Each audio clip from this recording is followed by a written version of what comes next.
After I found out my wife wanted to be the surrogate for her sister and brother-in-law. I warned her not to do it, but she went ahead anyway, insisting, "It's my body, my choice." Now, she and her family are begging me, but I've made my stance clear: not my baby, not my problem. You ever wake up one morning, stretch, yawn, sip your coffee, and think, yeah, I might just have this life thing under control? That was me, Grant Miller, suburban husband, father of 3, professional insurance paper pusher, and proud owner of a minivan that smelled permanently of goldfish crackers and regret. Life was good. Not Hollywood good, just sitcom rerun good. Predictable, slightly underwhelming, but steady. Lydia, my wife, had a calendar for everything: soccer practices, PTA meetings, dentist appointments, even the recycling schedule. She ran our house like a mid-tier startup with no HR department. And me? I was the employee of the month every damn month, mostly because there were no other applicants. 6 years of marriage had given us a rhythm, like a well-trained band. I'd go to work, grind through numbers, come home, pretend to understand second-grade math homework, and fall asleep halfway through a Netflix show we'd promised to watch together. Our kids, Sophie, age 8 going on 80, and the 5-year-old twins, Ryan and Ellie, were chaos wrapped in juice boxes. Sophie was the philosopher. She once told me, "Daddy, you look tired because you think too much," which is adorable until you realize she's right, and you start questioning your entire existence. The twins were tiny tornadoes in sneakers. Ellie the brains, Ryan the daredevil. Between the 3 of them, the noise level in our home was somewhere between an airport runway and a metal concert. And yet, it was perfect in its own unfiltered way. I'd walk through the door after work, greeted by a mix of hugs, homework complaints, and the smell of whatever Lydia was cooking. Usually something that involved chicken, because apparently that's the only protein families in the suburbs are legally allowed to eat. "How was your day?" she'd ask, smiling that smile that still somehow made me forget the unpaid car insurance bills on my desk. "Oh, I'd reply. "Same circus, different monkeys." Then we'd tag-team bedtime like Navy SEALs. One bathes, one reads, one pretends to have patience. Once the kids were finally asleep, or at least convincingly faking it, we'd collapse on the couch, stare at each other, and exchange that silent married look that says, we made it another day without anyone dying or setting something on fire. That's real romance right there. Our friends called us the stable couple, which, in married people language, means predictable enough not to require therapy, but boring enough not to invite to parties. And honestly, I wore that title like a badge. I didn't need excitement. I had a mortgage, a Costco membership, and a coffee maker that actually worked. Stability was sexy. At least, that's what I told myself every time I folded laundry at midnight. Lydia and I weren't perfect, but we were fine. We had our routines, our inside jokes, our shared exhaustion. She'd hum while cooking. I'd sneak bites before dinner and pretend I didn't.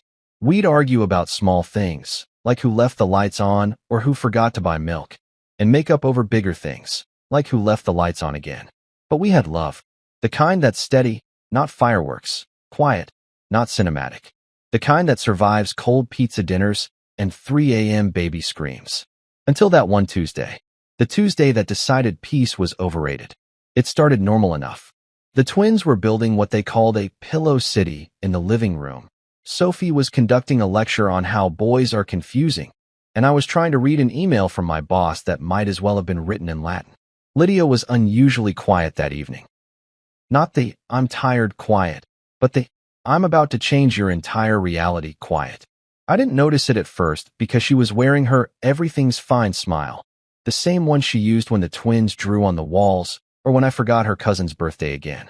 Dinner went as usual. Spaghetti, arguments about who got more sauce, and me trying to convince the kids that broccoli wasn't invented by villains. Then, after bedtime chaos ended and the house finally reached that rare, peaceful silence, Lydia said the words that would later haunt me. "Grant," she began, using my full name like she was a judge handing down a sentence, "we need to talk. If you're married, you know that line. It's the universal anthem of incoming chaos." "Sure," I said casually, pretending I wasn't suddenly sweating like a man on trial. "What's up?" She took a deep breath, looked down at her tea, and said, "You might want to sit for this." "I'm already sitting," I said. Then maybe lie down, she added, deadly serious. That's when I should have run. I didn't, of course, because I'm an idiot who thought communication was a good idea. So I leaned in, trying to look supportive while mentally preparing for something like, I crashed the car, or I adopted another cat. I had no idea that what she was about to say would make both those options sound like winning the lottery. Before the reveal, let me explain something about Lydia. She's calm under pressure. Too calm. Like defusing a bomb while sipping chamomile tea calm. Meanwhile, I'm the kind of guy who panics when the Wi-Fi drops below 2 bars. So when she looked at me with that serene, Buddha-level composure, I knew I was screwed. But that's the thing about comfort. You don't realize how fragile it is until it gets shattered by someone who says your name like they're narrating your downfall. Looking back, all the warning signs were there. The late-night phone calls with her sister Hannah. The secretive texts she'd quickly minimize when I walked into the room. The sudden obsession with vitamins and wellness routines.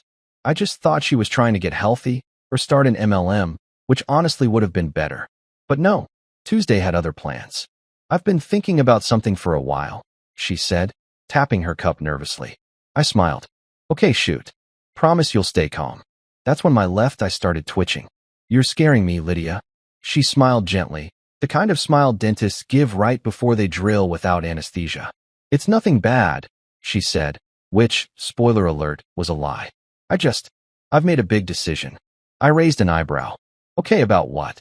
She opened her mouth to speak, and then closed it again, like the words were stuck in traffic. It's really something I need you to support me on. And just like that, my brain began assembling worst-case scenarios faster than a conspiracy theorist on caffeine. Was she leaving me? Joining a cult? Opening a TikTok account? I didn't know. But her tone screamed, brace yourself. Grant, she said finally, I'm going to be a surrogate. I blinked. Once. Twice. My brain did the Windows blue screen thing. You're what? She nodded solemnly, like she'd just announced world peace. A surrogate. For Hannah and Mark. My mouth opened, but no words came out. It felt like I'd just been hit by emotional whiplash. Hannah, her twin sister. Mark, her twin sister's husband. My brother-in-law. And my wife wanted to, what? Have their baby? Inside our house. Using our fridge? My coffee went cold. My heartbeat didn't. Lydia kept talking, completely oblivious to the fact that my brain was screaming like a fire alarm. They've been trying for years, she said. Hannah's gone through so much. This is the least I can do. I nodded slowly, pretending to process, while my inner voice yelled, abort mission. She's lost it. I forced a laugh, thinking maybe this was one of those pranks she and Hannah loved doing. Huh, that's funny, I said. You got me. Good one. But Lydia didn't laugh. She stared, unblinking. I'm serious, Grant. That's when my stomach dropped faster than my paycheck on tax day. I tried logic first. Okay, but did you, think about how insane this sounds? It's not insane, she said defensively. It's selfless. Selfless. I repeated. Honey, selfless is donating blood, not 9 months of your uterus to your sister's marriage. She frowned. It's my body, my choice. Oh good, I muttered. We're bringing slogans into this. I wanted to shout, argue, throw a pillow, something, but all I could do was sit there, trying to comprehend how the woman I shared a mortgage with had just turned our domestic peace into a ticking time bomb. And the worst part? She looked so damn calm about it. That was the moment, though I didn't know it yet, that everything began to crack. The laughter, the routine, the sense of safety, all of it started to unravel. Because once someone drops a bomb like that on a Tuesday night, you don't just go back to normal. You can't. So I just sat there, staring at her, nodding like an idiot while my world quietly rearranged itself. Life was good, I had thought. Turns out, life was just good at lying. When your wife drops the phrase, it's my body, my choice, right after announcing she's carrying her brother-in-law's baby, you don't need caffeine. You need an exorcist. I sat there on the couch, blinking like my brain was buffering. Lydia sipped her tea like she was discussing paint samples, not the destruction of domestic peace.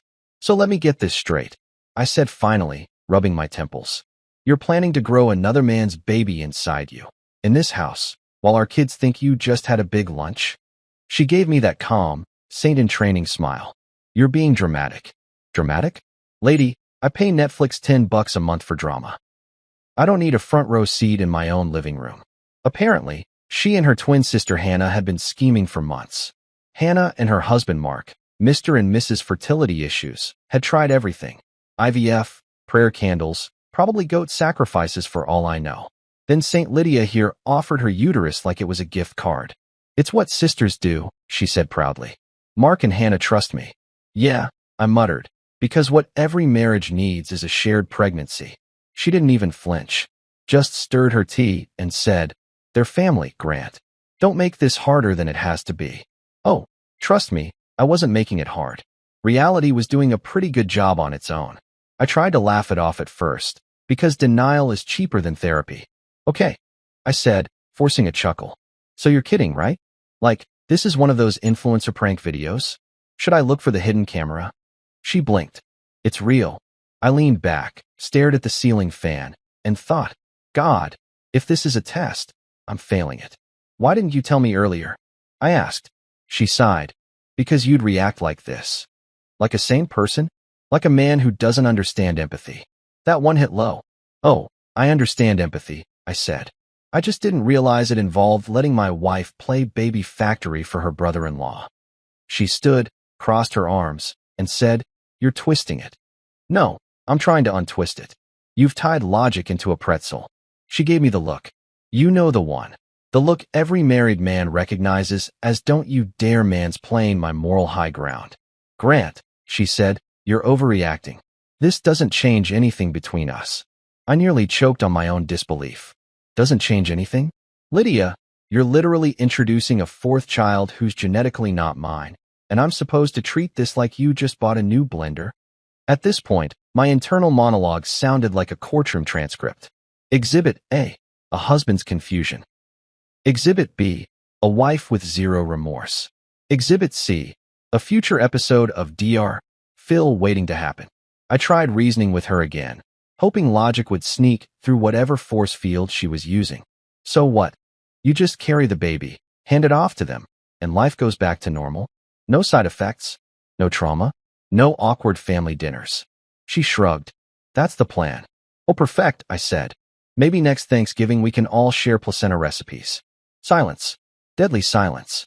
The kind where you can hear your own heartbeat asking if divorce lawyers offer payment plans. Lydia sat down again and said softly, I thought you'd be proud of me. Proud. My wife was acting like she'd won a humanitarian award. Lydia, I said, trying not to shout, you can't just make decisions like this without me. It's my body. And it's our marriage. I snapped.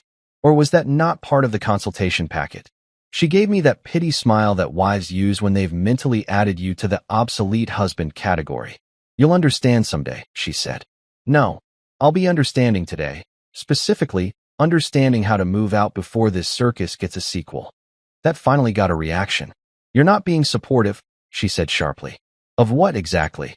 Your campaign for sainthood. I stood up, pacing, because if I didn't move, I was going to implode. How far along is this insanity? I asked.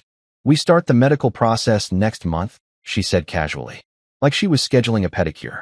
I laughed, one of those laughs that sounds way too close to crying. So, you've been plotting this for months, and I'm just the guy paying the electric bill while you make history? It's not plotting, she said. It's compassion. No, I corrected. Compassion is donating to charity. This is volunteering for emotional bankruptcy. She sighed and grabbed her phone, clearly done with the conversation. I'm tired, Grant. We can talk tomorrow. Oh no, I said. We're not sleeping this off like a bad burrito. We're talking now. She looked up, eyebrows raised. What's there to talk about? I've made my choice. And there it was, the sentence that would echo in my head for months. I've made my choice. Not we. Not us. I. That's when I realized this wasn't just about a pregnancy. It was about control. Lydia had decided our marriage was a democracy where she held all the votes. I went to bed that night staring at the ceiling, listening to her steady breathing beside me while my brain screamed into the void. Every creak of the house sounded like the universe laughing. Even the dog looked at me like, bro, you in danger. I barely slept. When morning came, Lydia was up early, humming while packing school lunches like nothing happened. The twins were arguing about Pop-Tarts, Sophie was lecturing them on sugar content, and I was standing there wondering if I was the crazy one. At work, I tried to focus on spreadsheets, but every cell blurred into the word surrogate. My coworker Darren noticed. You okay, man? You look like you just saw a ghost. Worse, I said. I saw my future. He chuckled. Wife giving you trouble. You could say that, I muttered. She's pregnant. Congrats. With another man's baby. He froze mid-sip of coffee. Oh, what? It's her sister's husband, I explained flatly. She's being a surrogate. He blinked. Is that legal? Apparently, I said. But I'm considering making it illegal in this zip code. Darren whistled. Damn, man. That's modern. Yeah, I said, modern like nuclear waste. For the next few days, Lydia acted like nothing had changed. She went about her routines, talking to Hannah and Mark constantly. I'd walk into a room, hear their names, and my blood pressure would jump like it was doing CrossFit. One night, I came home to find them all sitting at our dining table, Hannah glowing with gratitude, Mark looking sheepish, Lydia smiling like the Virgin Mary of suburbia. Grant, she said brightly. We were just finalizing the clinic details. I froze in the doorway. Oh, great. You're using my dining room for corporate meetings now. Mark stood, hand extended. Hey man, I just want you to know how much this means to us. I stared at his hand like it was radioactive. Yeah, I said, I bet it does. They all laughed awkwardly. Hannah dabbed her eyes with a napkin. We're so blessed to have Lydia, she said. She's giving us the greatest gift. I looked at Lydia. Funny, she's giving me the greatest migraine. Lydia frowned. Grant, please. No, I said. I'm genuinely curious. Does the clinic offer husband counseling? Or am I supposed to just drink my feelings? Hannah started crying. Of course she did. And Mark patted her back. Lydia shot me a death glare that could melt steel. Can you not make everything about you? She hissed. Everything was about us, I said quietly. Until it became about them. Dinner that night was pure theater. Lydia served lasagna. I served sarcasm. Mark talked about baby names. We like the name Hope, he said. It symbolizes new beginnings. I grinned. How about betrayal? That's got a nice ring. Nobody laughed. Hannah sniffled. Lydia muttered something about toxic energy. I raised my glass. To Hope, or whatever you name this disaster. After they left, Lydia unleashed hell. You embarrassed me, she shouted. Good, I said. At least now you know how it feels. She started crying, saying I was cruel, selfish, unsupportive. I just stood there, tired beyond words. You made a choice, Lydia, I said. You chose to carry their baby. Don't expect me to carry your feelings too. She didn't reply, just stared at me like she was realizing for the first time that I wasn't going to play the role of loyal background husband anymore. That night, she slept in the guest room. The silence between us was heavier than anything the twins could ever break. I lay awake, staring at the ceiling again, thinking about how quickly love turns into something unrecognizable. 6 years of marriage, 3 kids, and one life-changing bombshell. And suddenly, I was the villain in her story. By the weekend, she'd told her parents, her book club, and probably the mailman. People started looking at me differently, like I was the jerk who didn't appreciate his wife's noble act. Even Mrs. Whitmore, our elderly neighbor, cornered me at the mailbox. Your wife's doing such a beautiful thing, she said, smiling sweetly. Yeah, I replied. Beauty really is in the eye of the gaslit. She blinked, confused. What's that, dear? Nothing, I said, forcing a smile. Just marveling at modern family planning. By Sunday night, I'd stopped pretending everything was fine. I sat in the garage, sipping cheap whiskey, scrolling through divorce attorneys on my phone like it was a dating app. Lydia poked her head in. Are you really this angry? Angry, I said. No, angry would be if you wrecked the car. This is betrayal with a smile. She exhaled. You'll see, Grant. This will make sense someday. I laughed, drained my glass, and said, yeah, probably right after the apocalypse. She walked away without another word, her calm footsteps fading down the hall. I watched her go, realizing that somewhere between for better or worse and surrogate for my sister, the us part of our marriage had quietly died. And all I could think was, Tuesday nights should be illegal. You ever live with someone who's pretending everything is fine when it's clearly not? That was my house, our suburban war zone disguised by throw pillows and the faint scent of Glade ocean breeze. On the surface, things looked normal, the kids running around, the dog barking at air, and Lydia humming in the kitchen like she hadn't detonated an emotional nuke in our marriage. But underneath, you could cut the tension with a butter knife. A dull one. After Lydia's, "I'm gonna be a surrogate" bombshell, the house vibe shifted from cozy sitcom to prestige drama. We didn't yell, not yet. We just started communicating through tone and appliance volume. The dishwasher door slammed like a judge's gavel. The microwave beeped aggressively, like it was tattling on someone. Even the fridge sounded judgmental every time it opened, probably because it now contained boxes of fertility hormone injections stacked neatly next to the kids' juice boxes. I opened it one morning, half asleep, looking for milk, and found a neatly labeled container. Ovarian stimulation kit. I muttered, "Well, nothing says breakfast like biochemical betrayal." The kids, bless their innocent chaos, had no idea what was going on. Sophie kept asking why Mommy had science medicine in the fridge. I said, "She's experimenting." Not technically a lie. The twins didn't care, they just wanted pancakes. Meanwhile, Lydia walked around like she'd joined a cult of calmness. Every morning, she'd stick herself with those hormone shots, and then make smoothies like she was on a wellness retreat. "These help balance things," she said once. "Oh, great," I replied. "Maybe they come with a husband replacement patch too?" She didn't laugh. That was the new normal. Me joking, her not laughing. It's weird how silence becomes louder than words when love starts packing its bags. Work became my escape. Even Darren noticed how fast I started volunteering for overtime. "Dude, you trying to impress the boss or avoid your wife?" he asked one afternoon. "Both," I said. "One's impossible, the other's necessary." He chuckled until I added, "Guess which is which?" He didn't ask again. Every day, I'd leave early, come home late, just to avoid sitting through another episode of the Surrogate Diaries, my wife's noble journey of emotional arson. Then came the clinic talk. Lydia sat me down one night. Again with the serious voice, again with the tea. "Grant, the transfer is scheduled for next week." "Transfer?" I asked, feigning ignorance. "What are we transferring? Money, assets, or sanity?" She sighed. "The embryo, Grant. Try to be mature." "Oh, sorry," I said. "I left my maturity next to the part where you told me you were turning our house into a maternity ward."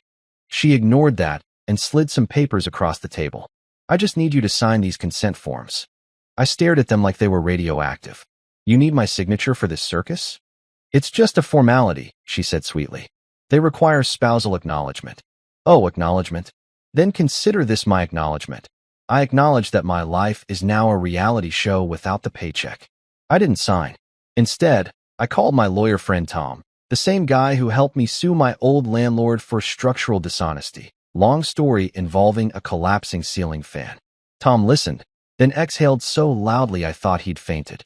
"Dude," he said, "document everything. Everything. Every text, every receipt, every medical charge that touches your joint account. She's making unilateral decisions, and that can bite you later."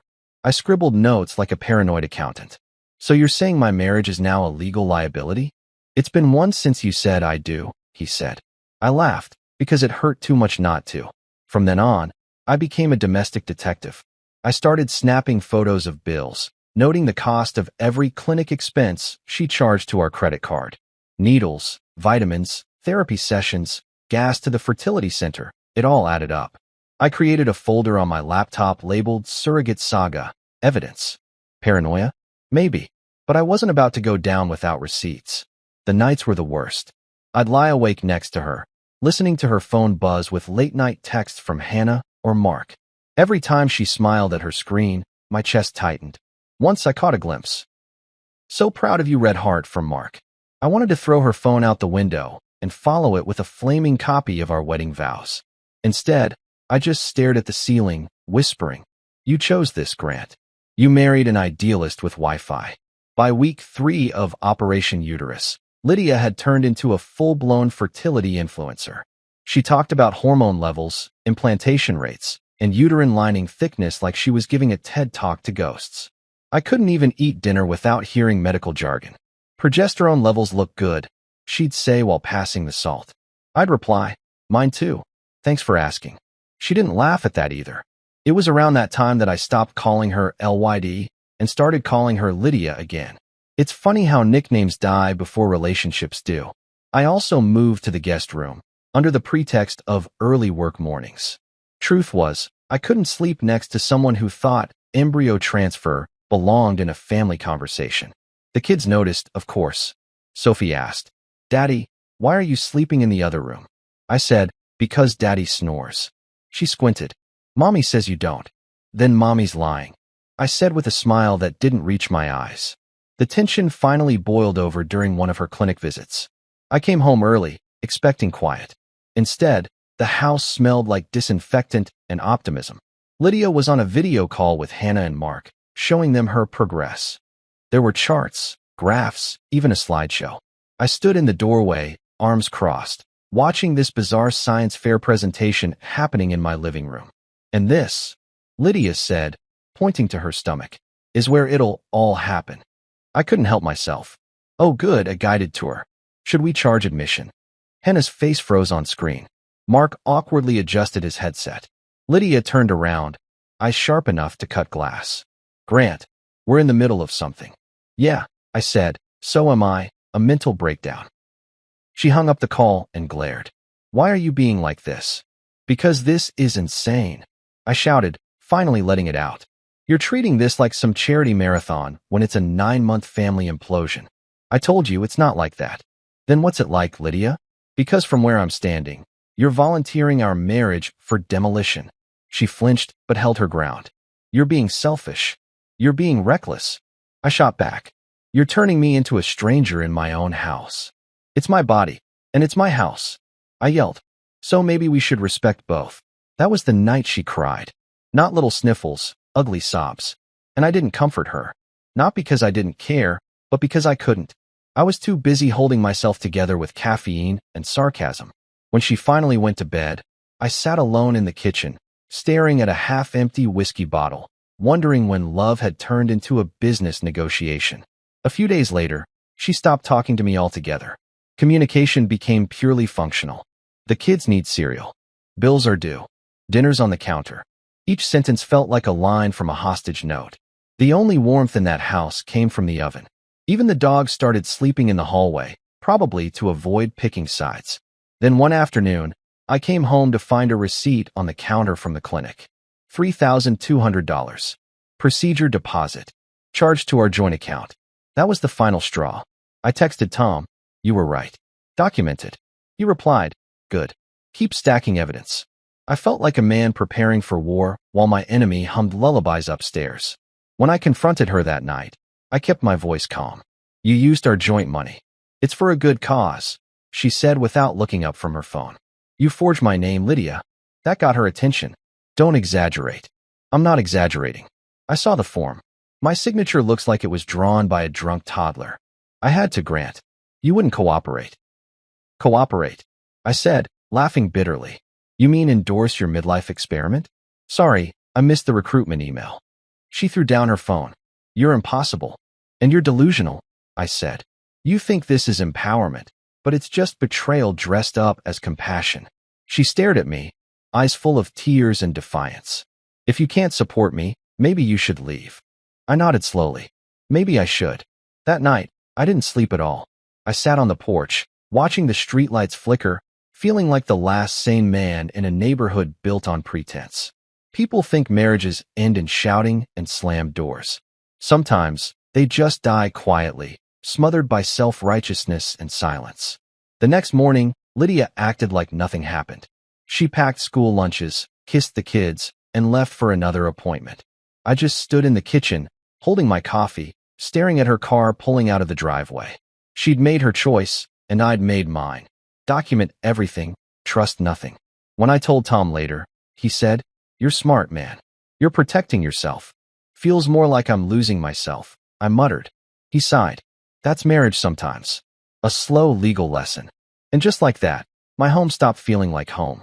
It became evidence, photos, receipts, texts. Every corner whispered a reminder that love, once solid, had turned fragile. And the worst part? I wasn't even angry anymore. Just numb. The kind of numb that comes when the person you love starts looking at you like a roadblock instead of a partner. I looked around one evening. Kids laughing in the backyard, TV humming in the background, Lydia scrolling her phone on the couch. and realized this wasn't peace anymore. It was polite warfare, a ceasefire with paperwork. And that's when it hit me.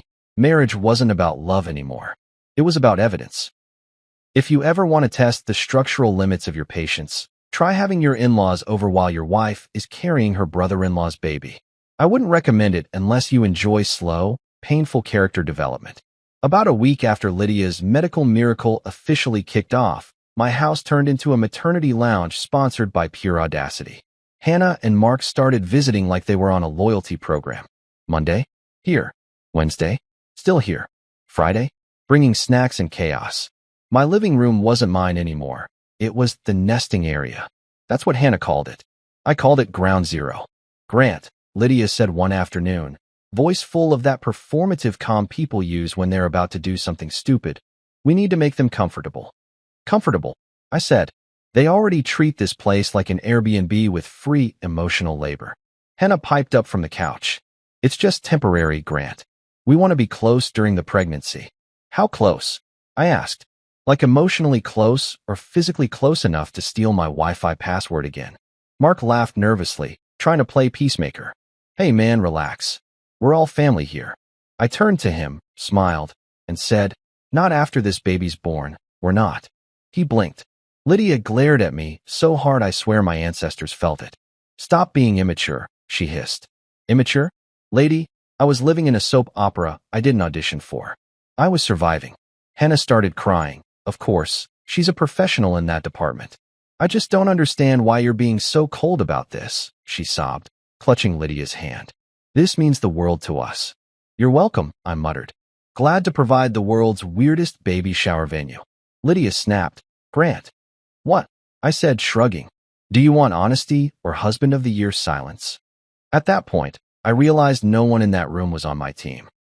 Not even the dog, who was wagging his tail at Hannah like she was St. Francis of Assisi. So I retreated to the kitchen, where I could mutter sarcastic commentary to the toaster without judgment. That's when Lydia's parents decided to get involved. Because, of course, they did.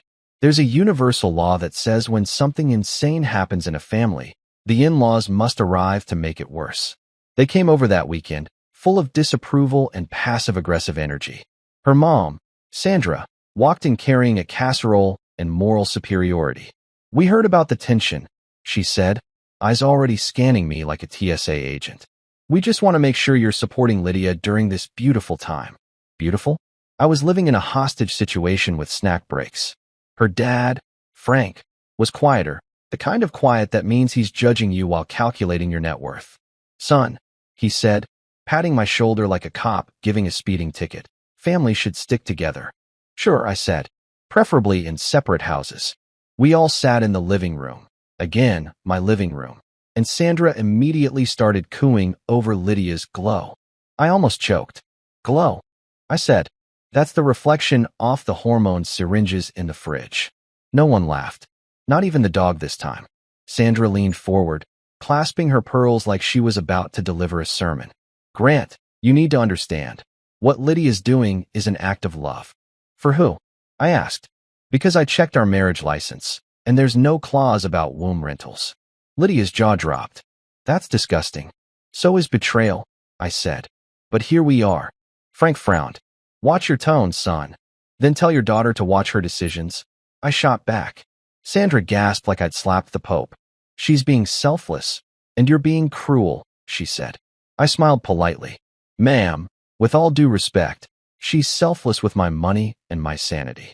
Lydia snapped. Enough.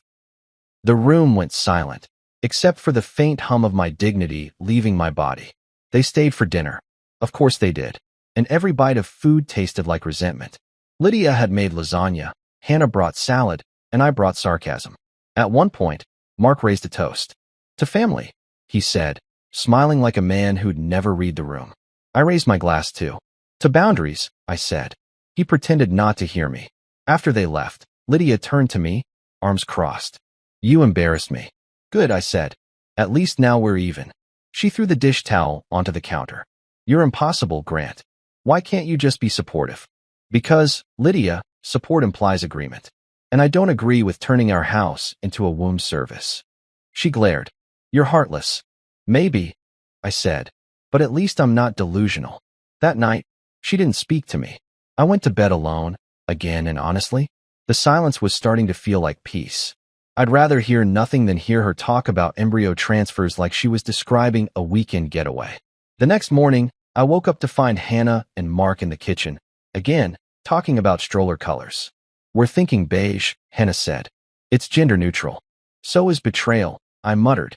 Lydia shot me a warning look. Grant. What? I said, sipping my coffee. I'm just participating in the conversation. Mark chuckled nervously. He's just joking. I'm really not, I said. By noon, I'd had enough. I grabbed my keys, muttered something about needing air, and escaped to the one place that still made sense, the hardware store.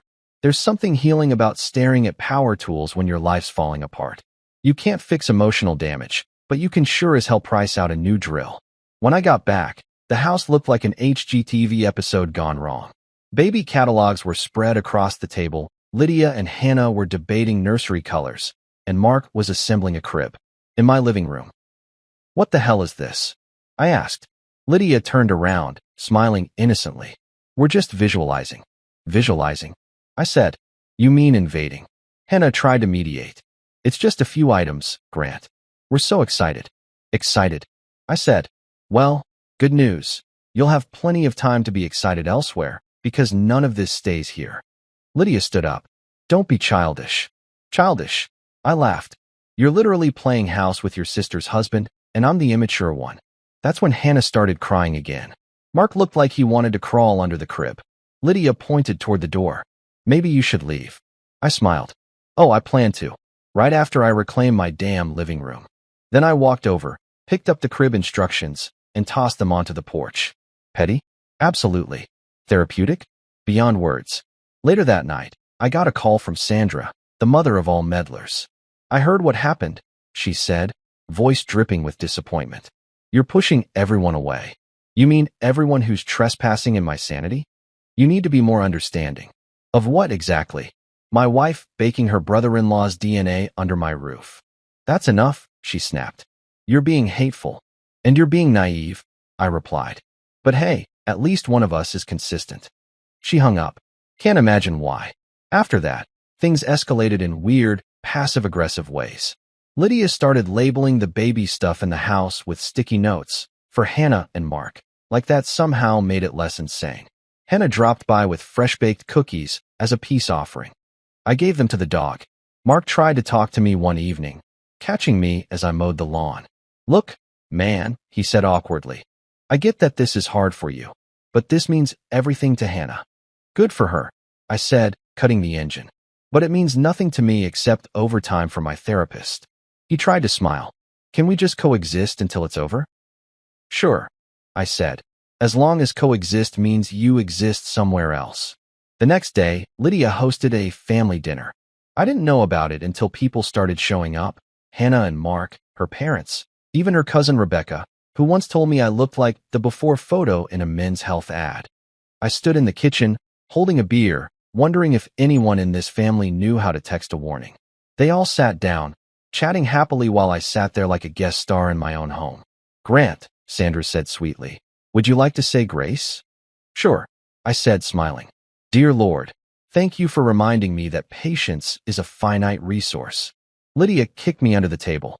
I didn't even flinch. I was too far gone. Halfway through dinner, Mark brought up baby names again. We were thinking something symbolic, maybe faith or hope. I nodded. Those are good. Maybe add regret for a middle name to keep it balanced. No one laughed. Lydia glared. Hannah looked like she was about to cry again. Frank said, You're cruel, son. I raised my glass. No, sir. I'm honest. There's a difference. After that, the evening crashed faster than our Wi-Fi on a stormy night. Everyone left in uncomfortable silence, muttering things like, he's lost it, and poor Lydia. As if I was the villain for refusing to clap for this family freak show. When the last car drove off, Lydia turned to me, tears in her eyes. Do you hate me? No, I said quietly. I just don't recognize you anymore. She didn't respond. She just walked upstairs and closed the door behind her. The click of that latch sounded like a verdict. I stood in the empty living room, my living room, and looked around at the leftover dishes, baby magazines, and emotional debris. The house was quiet again, but it wasn't peace. It was aftermath. And for the first time in 6 years, I felt like a guest in my own life. By month 4, Lydia's baby bump had started showing, and so did my sarcasm. It became my primary coping mechanism, right next to caffeine and emotional detachment. You know that point in marriage where communication dies, but passive aggression thrives like a well-watered plant? Yeah, we were there. And buddy, I was flourishing. Every morning, she'd stand in front of the mirror, hands on her growing stomach, smiling like she'd just won the Nobel Prize for uterine achievement. "Look, Grant," she'd say softly, "you can see it now." I'd nod, sip my coffee, and say, "Cool. So, is that mine, or do I send a Father's Day card to Mark?" She'd roll her eyes, mutter something about my immaturity, and I'd respond with, "Hey, I'm adapting." Humor is cheaper than therapy. The house had officially become Surrogate Central. Baby books stacked on the counter. Prenatal vitamins scattered like confetti. The phrase Hannah and Mark had been uttered so many times I considered getting it engraved on the tombstone of my sanity. Meanwhile, I was one sarcastic quip away from being legally declared emotionally unavailable. But here's the thing. When your wife's body is hosting another man's future child, emotionally available isn't really on the table. I tried to care. I really did. But every time Lydia talked about her selfless journey, I felt like I was living in a bad Lifetime movie with no commercial breaks. My coworkers noticed the change first. Darren cornered me by the coffee machine one morning, whispering like we were in a spy thriller. "You good, man? You've been off." "Off?" I repeated. "Nah, I'm great. My wife's pregnant, with another guy's baby, but yeah, totally thriving." He blinked. "Oh, congratulations?" "Sure," I said. "Let's go with that." He poured his coffee slowly, clearly rethinking every friendship decision he'd ever made. "Man, that's modern." "Modern?" I laughed. "No, modern is electric cars and online banking. This is emotional tax fraud." He didn't have a response, just patted my shoulder and said, "Hang in there." "Great advice, Darren. I'll cross-stitch that on a pillow for my guest room." Home wasn't much better. Every day felt like living inside a Hallmark ad directed by Satan. Lydia kept trying to act normal. Cooking dinner, doing laundry, humming to herself, but it all felt fake, like a bad rehearsal for a play no one wanted to see. She'd ask for help carrying things, and I'd find a way to turn it into a roast. "Grant, can you bring me a pillow?" she'd call out. "Oh, sorry," I'd yell back. "I only serve babies that share my DNA." Or when she'd complain about her back hurting, I'd say, "Maybe call Mark. He seems invested in your comfort." She hated that one. The twins were too young to notice the tension, but Sophie, my oldest, picked up on everything. One night, she asked, "Daddy, why is Mommy sad all the time?" I sighed. "Because adults make bad choices sometimes." "Like when you eat ice cream for breakfast?" she asked. "Exactly," I said. Except in this case, the ice cream was biological chaos. Even our elderly neighbor, Mrs. Whitmore, decided to get involved. She was out watering her petunias one Saturday when I went to grab the mail. "I just want to say," she said sweetly, "what your wife is doing. It's so noble." "Oh, definitely," I said, forcing a grin. "She's basically the Mother Teresa of family drama." Mrs. Whitmore chuckled awkwardly. "You must be so proud." "Yeah," I said, "for everyone except her husband." She blinked, confused. "Pardon?" "Nothing," I said. "Just practicing for my next therapy session." See, this was the point where I realized sarcasm had evolved from coping mechanism to full-time hobby. It wasn't even intentional anymore. It was instinct. Lydia would breathe, and I'd respond with a punchline. It wasn't healthy, but it was satisfying. My friends called it bitterness. I called it personality development. Then came the social media post. Lydia uploaded a picture of her baby bump with the caption, "When love means giving life." Hashtag surrogacy journey, hashtag family is everything. It got 312 likes in an hour. I got heartburn. People flooded the comments. "You're amazing, Lydia. Such a strong woman. Mark and Hannah are so lucky." Meanwhile, I was sitting there on the couch, reading it like, "Cool. I guess I'll just tag myself as background character." One of her friends even commented, "Grant must be so supportive." I replied with a single thumbs up emoji. Petty? Yes. Worth it? Absolutely.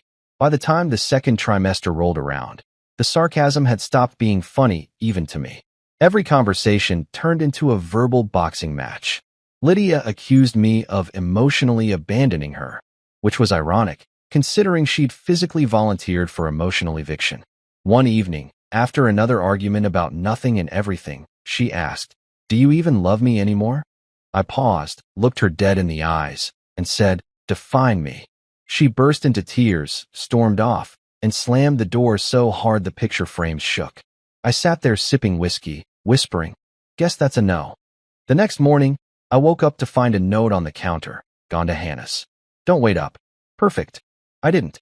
Instead, I invited my buddy Tom over, the lawyer/confidant/witness to my inevitable divorce. He walked in, saw the hormone boxes on the table, and said, "Man, this house feels cursed." "Yeah," I said, "like a fertility cult with better lighting." He laughed, but it was one of those laughs that ends in concern. "You documenting all this?" "Every receipt," I said proudly, pulling out a file folder. Labeled, dated, color-coded. "You're either getting divorced or an Emmy for Best Husband in a Legal Thriller," he said. "Maybe both," I replied. Around that time, I entered what I like to call my petty renaissance. If I couldn't win emotionally, I'd win logistically. For example, Lydia loved keeping the house spotless. So, I started forgetting to put things back. Little stuff, like leaving my shoes in the hallway, or the toilet seat up, or putting her favorite mug just out of reach on the top shelf. She'd huff and mutter, "You're doing this on purpose." I'd smile and say, "Everything's intentional when you've been emotionally replaced." She also loved her meditation playlist, so I replaced it one morning with a compilation of stand-up comedians roasting bad marriages. I heard her yell from the living room, "This isn't funny." "I disagree," I shouted back. "This is the funniest thing that's happened all year." She stopped speaking to me for 3 days, which was honestly the most peaceful stretch I'd had since the pregnancy started. Then came the baby shower planning. Oh, yes, she planned a baby shower. In my house. For their baby. I came home one day to find pastel balloons. It's a blessing, banners, and a giant cake that said "For Hannah and Mark, and our angel Lydia." I just stood there, staring at it all, wondering if anyone else saw how insane this was. Lydia looked at me expectantly. "Isn't it beautiful?" she asked. "Yeah," I said, like a live-action betrayal exhibit. "Grant," she gasped, "you could at least pretend to be happy." "Oh, I am," I said. "I'm thrilled to host a celebration of how irrelevant I've become." The guests arrived, mostly her family, a few of her mom's church friends, and one of Mark's cousins who looked like he was only there for free cake. I sat in the corner, nursing a drink, watching everyone fawn over Lydia like she was some kind of sainted vessel. "You're glowing," one woman said. "Must be the hormones," I muttered. Another guest asked, "Isn't Grant the sweetest for supporting this?" Lydia smiled tightly. I raised my glass and said, "Yep, sweet as divorce court." By the end of the night, even the dog was avoiding me. Lydia pulled me aside, tears welling in her eyes. "You're ruining everything," she whispered. "No," I said calmly. "I'm just narrating." After the guests left, I helped her clean up, mostly because watching her struggle was starting to feel cruel, even for me. She wiped down the counters, quiet for once. Then she said softly, "I wish you could see how beautiful this is." I looked at her, exhausted beyond repair, and said, "I can. I just don't agree with the definition." That night, as she slept, I sat alone on the couch, staring at the soft glow of the baby photos on her phone. Hannah and Mark had sent her ultrasound pictures, and she'd saved them all in a folder titled Miracle. I scrolled through them, trying to feel something, anger, pity, nostalgia, but all I felt was distance. Like I was watching someone else's life through a window. When the twins woke up crying around 2 a.m., I went to check on them. Sophie wandered into the hallway, half asleep, clutching her stuffed bunny. "Daddy," she mumbled. "Why does Mommy's tummy have another baby if we already have us?" I froze. How do you explain surrogacy to an 8-year-old without sounding like you've lost your mind? "It's complicated," I said. "Is Mommy sick?" "No," I said, forcing a smile. "Just confused." She nodded, hugged me, and went back to bed. I stood there for a long time after that, staring at the hallway, realizing the thing I'd been avoiding for months. Our marriage wasn't just cracking, it was crumbling. And the worst part? I didn't even want to fix it anymore. That's the thing about petty behavior. It's not really about revenge, it's about survival. You start by making jokes, then you make distance, and eventually, you make peace with the fact that you've stopped caring. Lydia still thought she was doing something noble. Maybe she was. But noble doesn't pay for therapy, and it sure as hell doesn't keep love alive. By the end of month 4, my sarcasm had stopped being a shield. It had become the only honest language left in our house. And deep down, I knew the next stage wasn't going to be petty. It was going to be permanent. If you thought the baby shower was peak chaos, buckle up, because Chapter 6 of this marital meltdown is titled Everyone Loses Their Damn Minds. By month 5, the pregnancy hormones had gone from background noise to main event, and Lydia was crying over everything. Commercials, cereal boxes, the way I buttered toast too aggressively. I wasn't even trying to be mean anymore. It just happened naturally, like breathing. Then her parents decided to re-enter the picture like 2 uninvited sequels no one asked for. The phone call came on a Thursday night. I was in the garage pretending to fix a shelf that had been broken since 2019 when my phone buzzed. It was Sandra, my mother-in-law, queen of unsolicited wisdom. I stared at her name for a full minute, debating if I had the emotional stamina for this conversation. Spoiler, I didn't. But curiosity won. I answered anyway. Grant, she began, voice dripping with righteous fury. I just got off the phone with Lydia, and I am disgusted. Join the club, I said. We meet Thursdays. She ignored me. She's being selfless, and you're being cruel. I didn't raise her to be married to a man who mocks her for doing good. Well, I said, I didn't marry her thinking she'd turn into a walking GoFundMe for her sister's fertility issues. She gasped so loudly I thought she'd swallowed her pearls. You should be ashamed. Oh, I am, I said, just not for the reasons you think. Then she went full soap opera. One day, you'll regret this attitude. Ma'am, I said calmly, I already regret meeting your daughter. Click. Call ended. That woman hung up so hard my phone battery dropped 5%. 5 minutes later, her husband, Frank, called. Apparently, they tag team now. Son, he said, his voice low and serious. You need to get your act together. You mean the act where I pretend to be supportive while losing my mind? Don't get smart with me. Sir, I said, that ship sailed the day your daughter signed up to carry her brother-in-law's baby. Silence. Then a sharp inhale.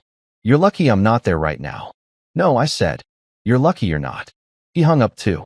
And just like that, I'd completed the in-law double feature, both offended in under 10 minutes.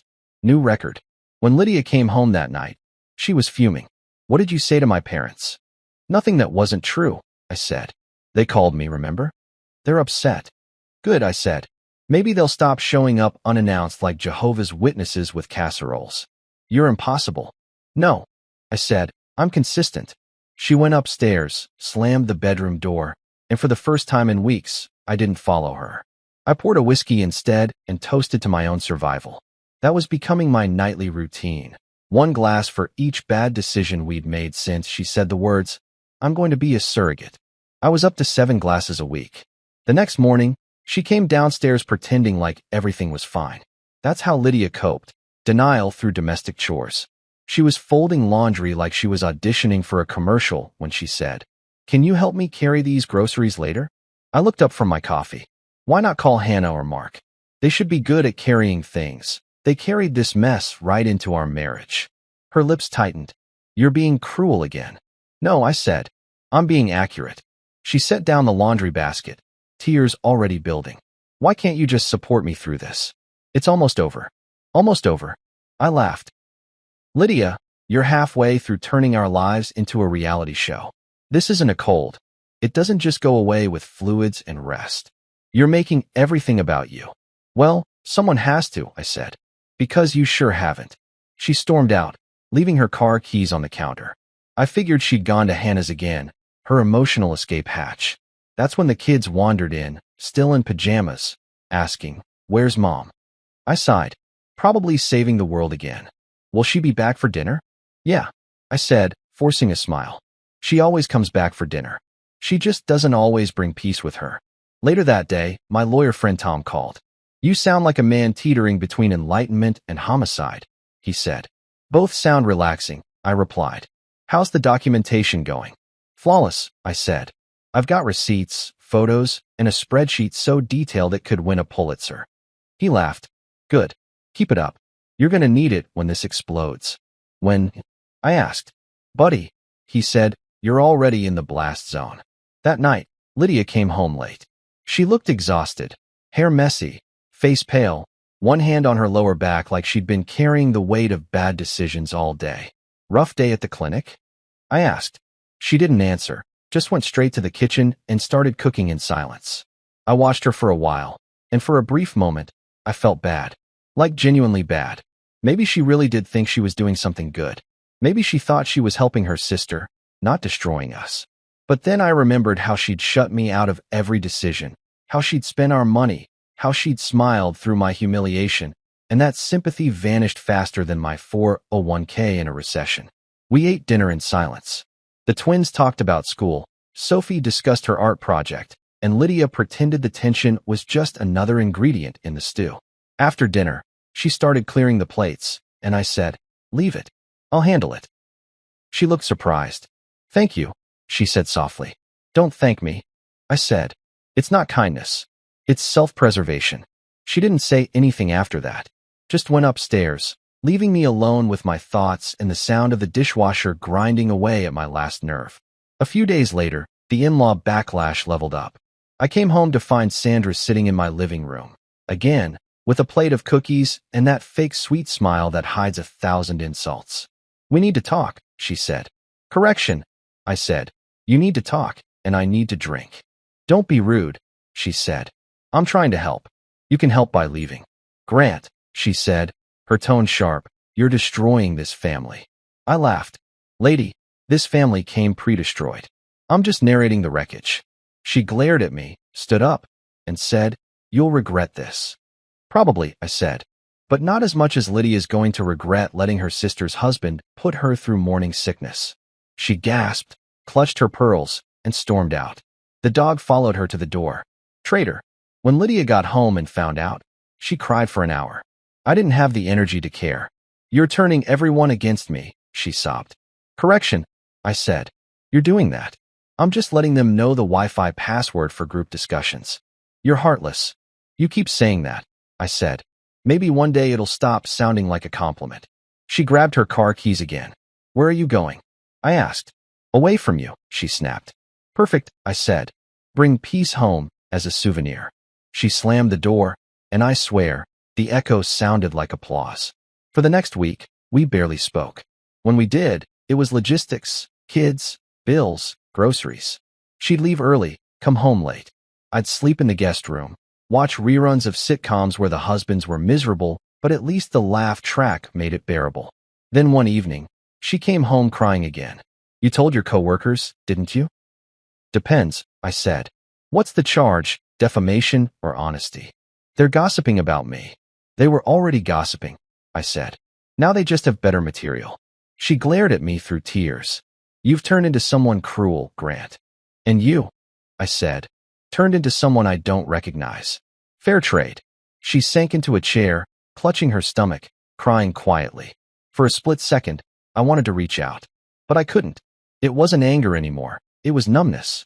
You can't comfort someone who lit the fire and then acts shocked when it's warm. That's when she said it. The line that made me realize just how far gone we were. I thought marriage meant unconditional love, she whispered. Yeah, I said. But even unconditional has a clause for stupidity. She sobbed harder. I stood up, grabbed my jacket, and said, I'm going for a drive. I didn't actually go anywhere far, just parked 2 blocks down and sat there, staring at the dashboard, wondering when my life turned into an after-school special about boundaries. My phone buzzed. Tom again. You alive? Barely, I said. She's crying again. Crying is fine, he said. Just make sure she's not crying to a lawyer yet. You think she will? If her parents have anything to do with it, yes. Good, I said. Then we'll finally stop pretending. When I got home, Lydia was asleep on the couch, still holding a tissue. I watched her for a minute. There she was, the woman I'd married, the mother of my kids, the one who used to laugh at my stupid jokes. And yet, I felt nothing but exhaustion. That's when it hit me. Love doesn't always end with a bang. Sometimes, it just gets buried under too many I told you so's. I covered her with a blanket, turned off the lights, and went upstairs. The silence was heavy, but peaceful in its own way. For the first time in months, I didn't feel angry. I just felt done. And in that moment, one quiet truth settled in my chest like cement. She could beg, her parents could blame, but I wasn't bending anymore. Whatever this marriage was before, it wasn't anymore. It happened at 2:03 a.m.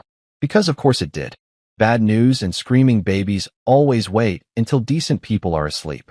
I was halfway through a dream about winning the lottery and moving to a quiet island where no one says the word surrogacy, when loud banging on the bedroom door yanked me back into reality. "Grant, wake up." Lydia's voice was trembling, panicked. My first thought, fire. My second, alien invasion. My third, and sadly, the correct one, was, oh God, it's happening. I sat up, squinting through the darkness. "What?"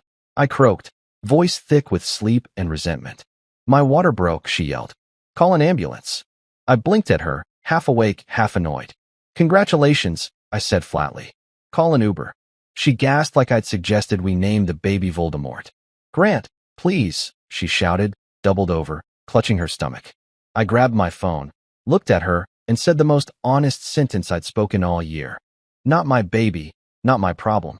Before you judge me, let me explain something." I had reached emotional bankruptcy. This wasn't just a pregnancy. It was the culmination of 6 months of gaslighting, humiliation, and moral hostage-taking. I'd been treated like a background actor in a drama I never auditioned for, and now I was supposed to suddenly become the supportive husband again? Nope. I was done being the unpaid Uber driver of bad decisions. She groaned, half in pain, half in outrage. "You can't be serious right now." "Serious?" I said, throwing the covers off. "Lydia, I haven't been not serious since the day you decided to carry your brother-in-law's kid. I told you I wouldn't be part of this circus. And guess what? Ringling Brothers doesn't do house calls anymore." She leaned against the wall, tears forming in her eyes. "I need help." "Then call Mark," I said. "This is literally his DNA on the line." She screamed, not from contractions, but from fury. "You're a monster." "I've been called worse," I said, walking past her toward the door. "By you, actually." She fumbled for her phone, muttering curse words I hadn't heard since our first fight about whose turn it was to do laundry. I stood in the hallway, arms crossed, watching her dial 911 with shaking hands. "Hi. Yes, I think I'm in labor." "No, my husband won't help me," she told the dispatcher, throwing a daggered look my way. I gave her a lazy salute. "Tell them to bring popcorn. This one's gonna be dramatic." Within minutes, I could hear the faint sound of sirens approaching, growing louder by the second. Red and blue lights flickered through the blinds, painting the living room in chaos-colored stripes. The twins woke up crying. Sophie came out rubbing her eyes, and I stood there thinking, this is exactly how I imagined family life in hell. When the paramedics rushed in, I pointed them upstairs.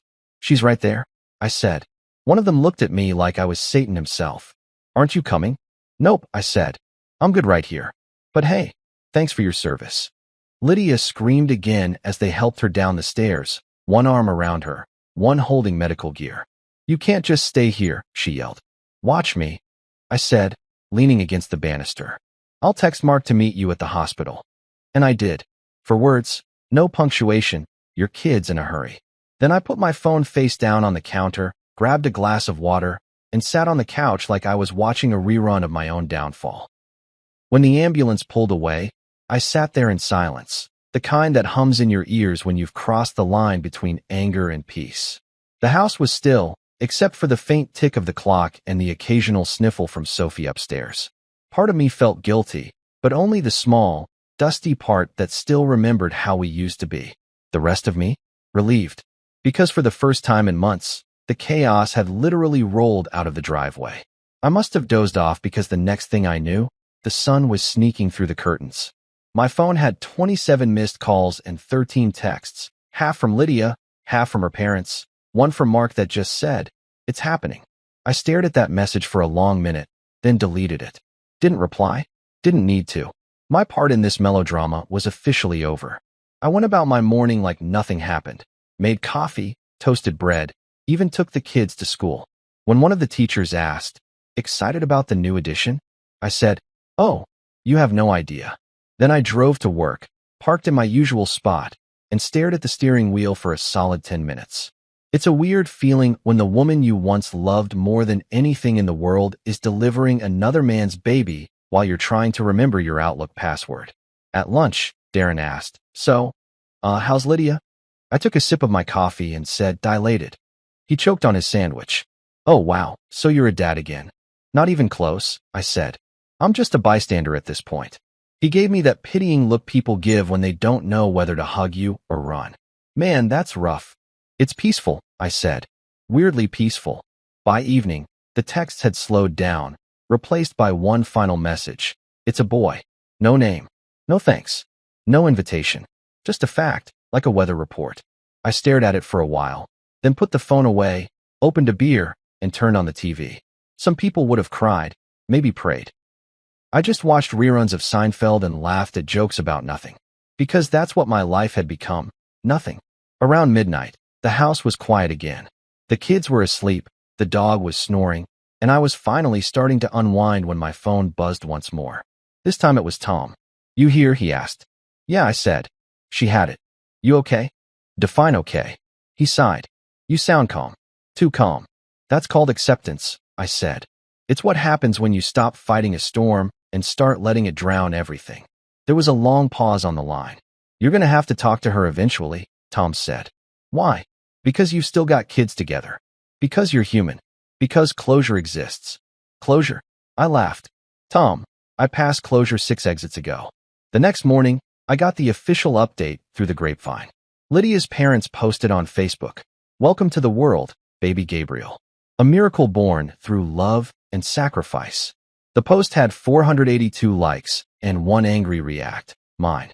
Underneath, Mark had commented, "Couldn't have done it without you, Lydia." I commented right below him, "You really shouldn't have." It got deleted within 10 minutes. Apparently, honesty isn't algorithm friendly. That weekend, she came home. I heard the car pull into the driveway and braced myself. The door opened slowly, and there she was, pale, tired, holding her hospital bag like a war souvenir. She didn't look at me when she walked in, just went straight upstairs. I stayed on the couch, pretending to scroll through emails. About 20 minutes later, she came back down, eyes red, voice small. "You didn't come," she said quietly. "You really didn't come." I looked at her and said, "You didn't invite me." Her lip trembled. I was scared. "So was I said. "Difference is, I faced mine 6 months ago." She started crying again, softly, like someone who'd finally realized the damage couldn't be undone. "It's a boy," she said. "I know. He's beautiful." "Most newborns look like potatoes, but sure," I said. That earned me a glare. "You're still cruel." "No," I said. "I'm honest." Cruelty would have been pretending to care. She wiped her eyes, took a deep breath, and said, "I called your name. At the hospital. When it got bad." "You called a lot of names, Lydia," I said. Mine just stopped answering. She stood there for a moment, looking at me like she was waiting for something. A crack in my armor, a flicker of regret. There wasn't one. I'd run out of feelings the night the ambulance took her away. "I don't know what to do now," she whispered. "Try living with your choices," I said, finishing my beer. She walked to the door, paused, and said, "You'll never forgive me, will you?" I smiled faintly. "Forgive you? I'm grateful, Lydia." "Grateful?" she repeated, stunned. "Yeah," I said. "You saved me from spending another decade believing we were solid. Turns out, you just had good timing." She left without another word. I watched her car pull away, the taillights fading down the street. Then I looked around the living room.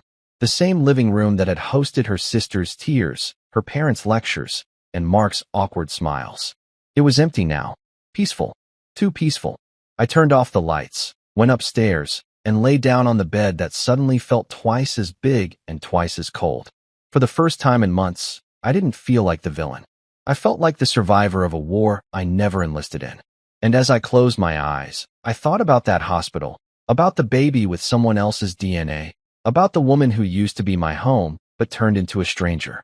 Then I whispered to myself, just loud enough to hear it in the dark, "Not my baby.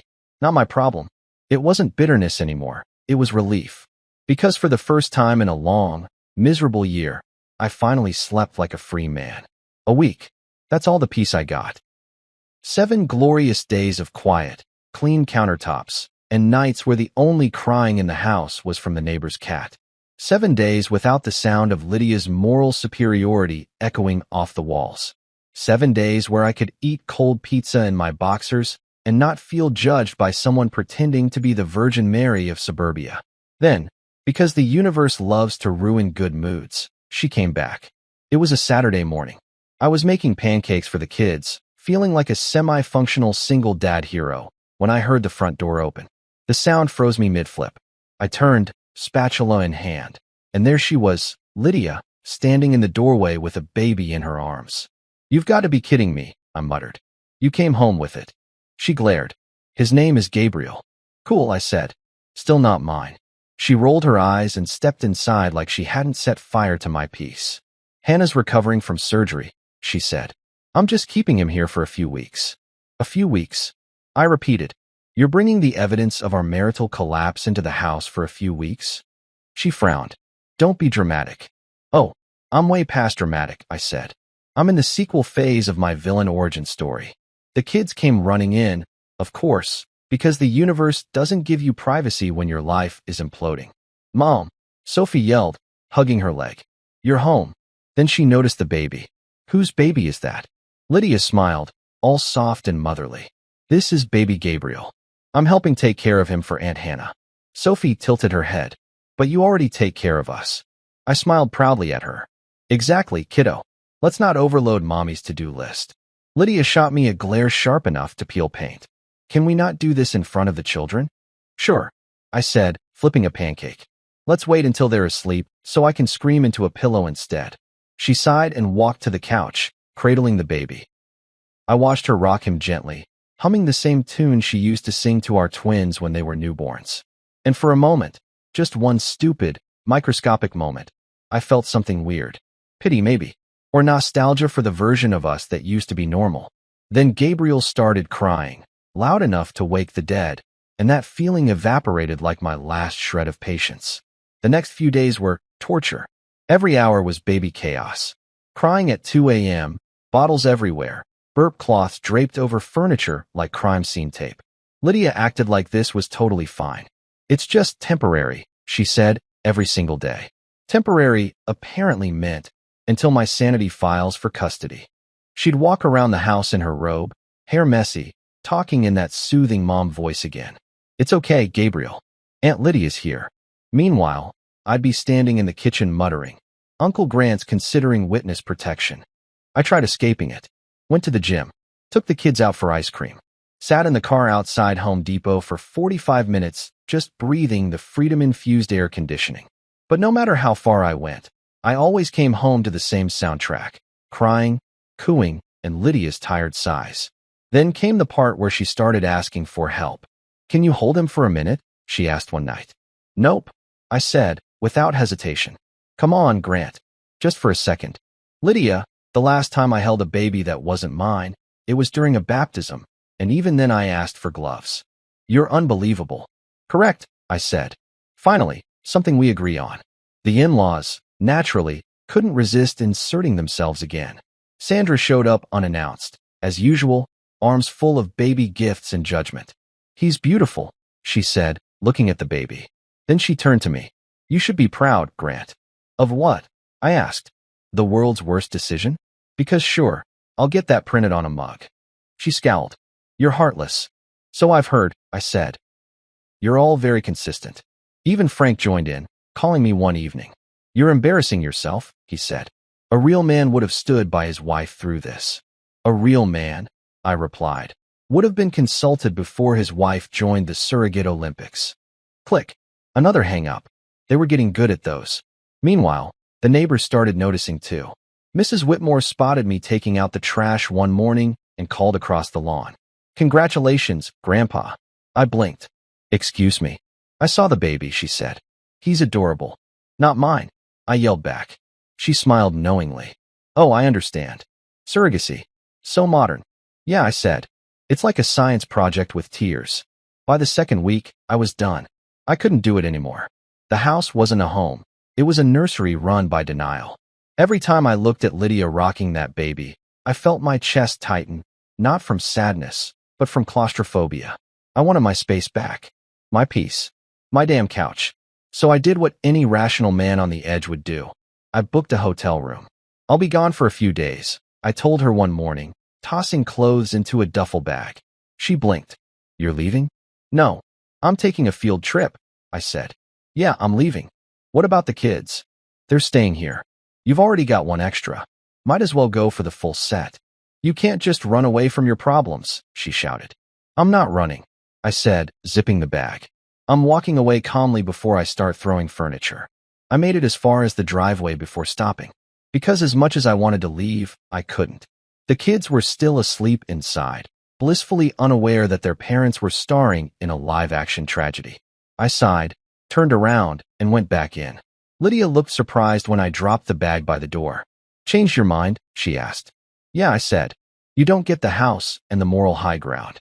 So I stayed. But I didn't help. Not once. Every time Gabriel cried, I turned up the TV. Every time Lydia begged, I found something to fix in the garage. Every time her parents called, I put my phone on airplane mode and poured another drink. I wasn't angry anymore. I was indifferent. And indifference, my friend, is the most terrifying kind of peace. Then one night, the crying wouldn't stop. Hours of it. Lydia was exhausted, sitting on the edge of the bed, bouncing the baby, tears streaming down her face. Please, she said softly, just hold him for a minute. I looked at her, at the baby, and then back at the TV.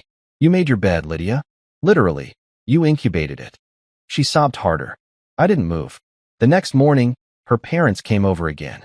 Sandra went full scorched earth. You're a monster, she screamed. How can you sit here while your wife suffers? Easily, I said, sipping coffee. It's called consequence. Frank pointed a finger at me.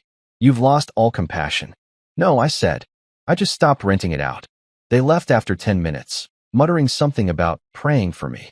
I told them to add themselves to the list. Days blurred after that. Baby screams. Lydia's tears. My silence. The house had turned into a battlefield of avoidance. Every night, she'd cry herself to sleep, and I'd stare at the ceiling, wondering how two people who once shared everything could now share nothing but resentment. Then, out of nowhere, came the breaking point. Sandra posted another Facebook update. So proud of our Lydia for giving the gift of life. Some men will never understand true strength. Tagged. With my name. My phone blew up instantly. Coworkers texting, you good, man? Old friends messaging, dude, what the hell? I laughed so hard I nearly spilled my drink. Some men, I muttered, prefer their wives not to be part-time miracle machines. When Lydia saw it, she confronted me. Why did you comment that? Because sarcasm's my love language. You're humiliating me. Correction, I said. You humiliated yourself. I'm just providing subtitles. That was it. She broke down. Full ugly cry, shaking, hands on her knees. I can't do this anymore, she said. Then don't, I replied. You think this is easy for me? Oh, I think it's very easy for you, I said. You got applause, sympathy, and a halo. I got insomnia. She stared at me for a long time before whispering, You've become cruel. No, I said. I've become free. That night, after she finally passed out, I stood in the living room staring at the baby monitor on the counter. It was quiet for once. No crying, no screaming, just soft breathing from the other room. I picked it up, stared at the tiny blinking light, and thought about how this one decision had turned my entire life upside down. Then I set it down, turned off the lights, and whispered to no one, This ends soon. Because it had to. If divorce court had a laugh track, my case would have been a sitcom. The kind where the audience claps nervously because they're not sure if it's funny or tragic. The day finally came.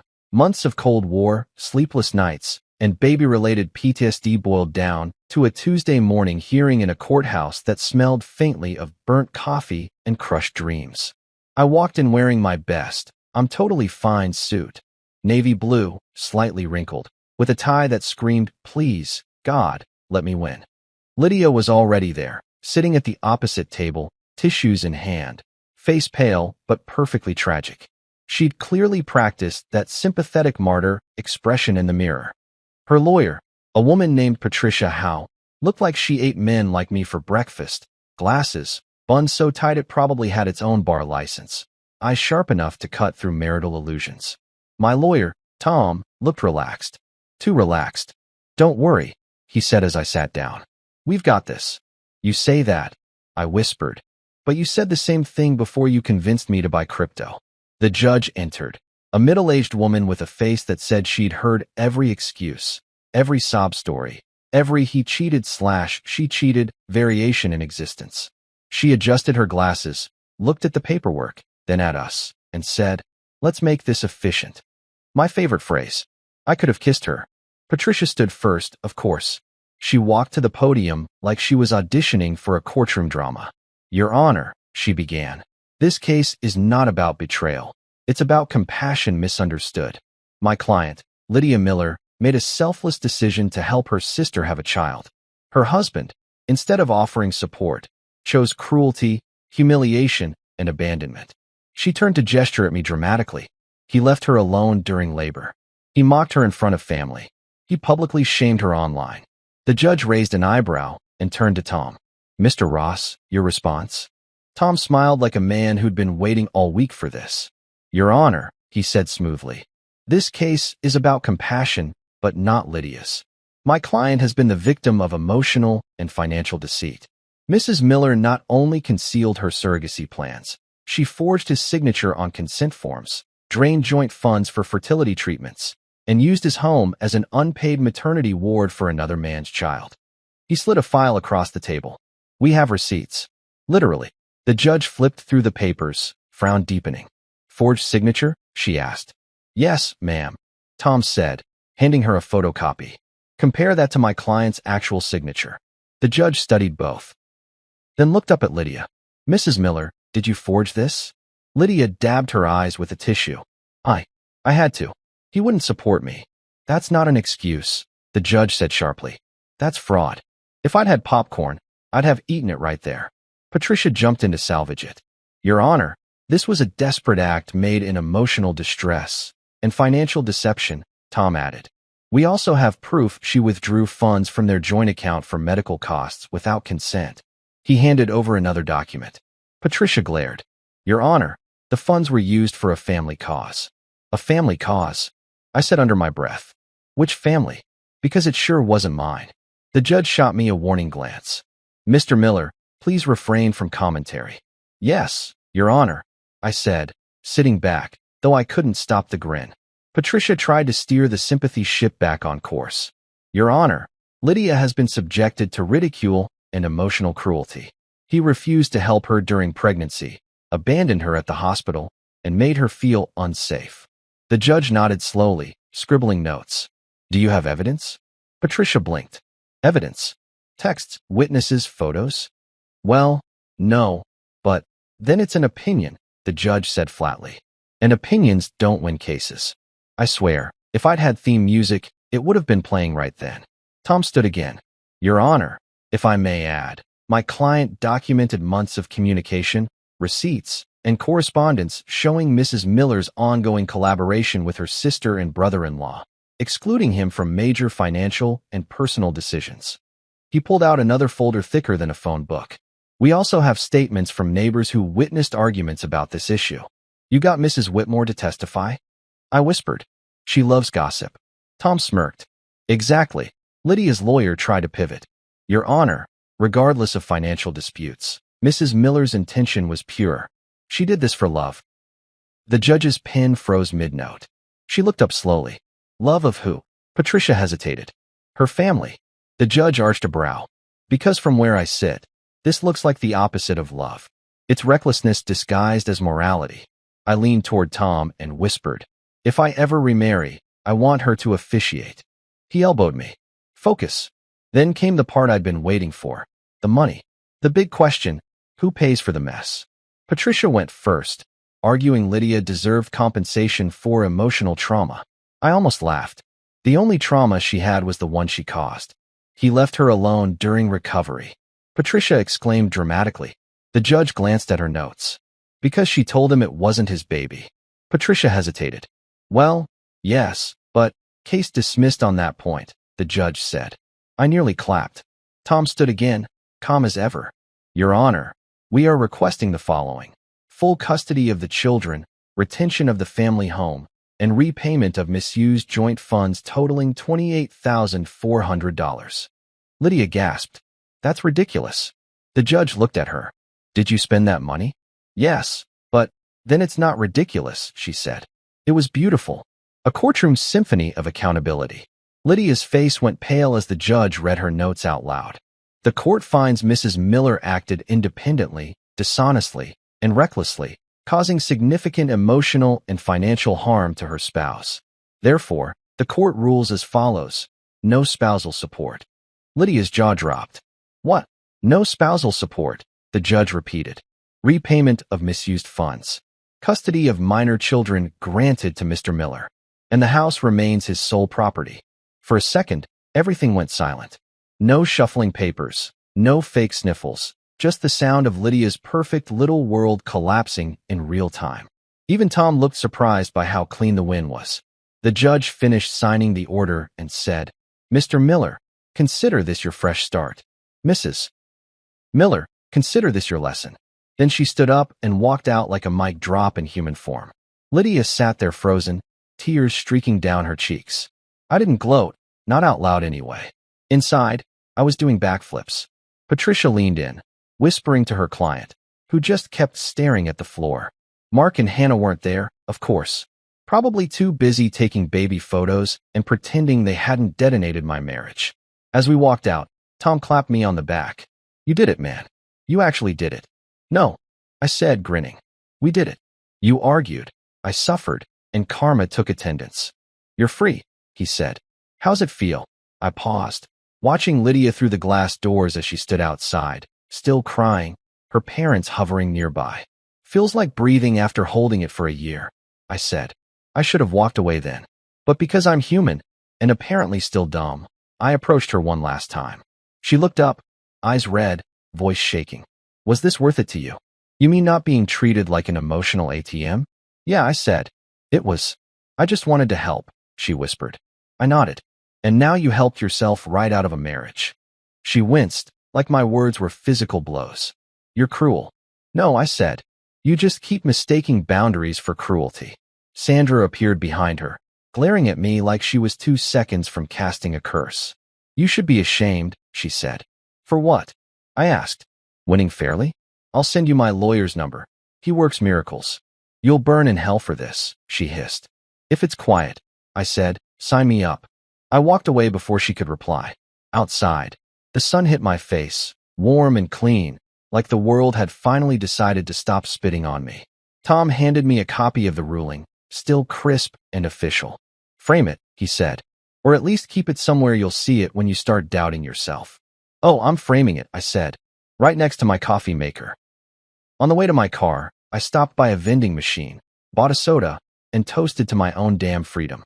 It wasn't champagne, but it tasted better than anything I'd had in months. As I sipped it, I thought about everything that had happened.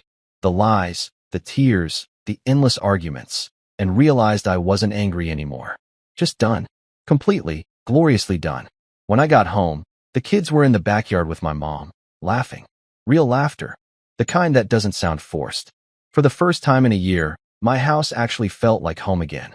No baby cries, no judgment, no awkward moral lectures, just peace. That night, I tucked the twins into bed, kissed Sophie goodnight, and poured myself one final glass of whiskey.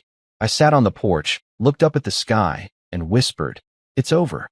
Then, for the first time in a long time, I actually believed it. Because justice may move slow, but when it finally arrives, it shows up dressed like a judge with my last name on the winning side. Months later, peace didn't feel like silence. It felt like finally exhaling after holding my breath for a year. The kids were laughing again, the house was mine again, and my coffee tasted less like stress and more like victory. Lydia texted sometimes, little guilt trips disguised as apologies. I regret everything. I'd reply with a thumbs up emoji. Nothing says closure like minimal effort. Through the grapevine, I heard that Hannah and Mark's fairy tale cracked faster than a dollar store mirror, medical bills, fights, therapy posts on Facebook. Karma didn't miss. One night, Sophie asked, Dad, why did Mom have a baby for Aunt Hannah? I smiled. Because she didn't read the fine print on marriage, kiddo. Always check the terms before signing up for crazy. I wasn't bitter anymore, just wiser. I'd learned that peace doesn't come from forgiveness. It comes from freedom. And freedom looks like your own couch, your own quiet, your own rules. Lydia once said, "It's my body, my choice." She was right. And now it's my heart, my peace, and my Netflix account, none of which include her. Not my baby, not my problem. And for once, that felt exactly like freedom.